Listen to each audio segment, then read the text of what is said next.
Orang yang sibuk tengok harga emas naik ataupun turun, itu dipanggil pelabur ataupun gold investor, bukan penyimpan ataupun gold saver. Bagi siapa yang belum ada simpanan berjumlah 6 hingga 12 bulan gaji, saya tak rekomen beli emas untuk melabur. Fokus je beli emas untuk adakan simpanan dulu. Jangan tengok harga.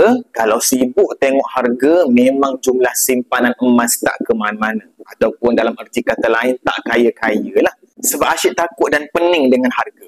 Orang lain simpan emas sudah berpuluh gram, tapi dia nak beli 1 gram pun takut. Jadi apa yang penting, setiap kali ada sahaja bajet serendah RM100, boleh terus menabung melalui akaun emas Public Gold. Berdasarkan pengalaman mentor saya yang telah membimbing lebih 800,000 penyimpan emas sejak tahun 2010, itulah cara yang lebih baik bagi orang kebanyakan yang nak jadi lebih kaya dengan simpanan emas. Jadi, jom saya bantu untuk anda mulakan simpanan emas. Boleh tekan pautan di profil ataupun terus hubungi saya. InsyaAllah saya akan membimbing anda sebaiknya.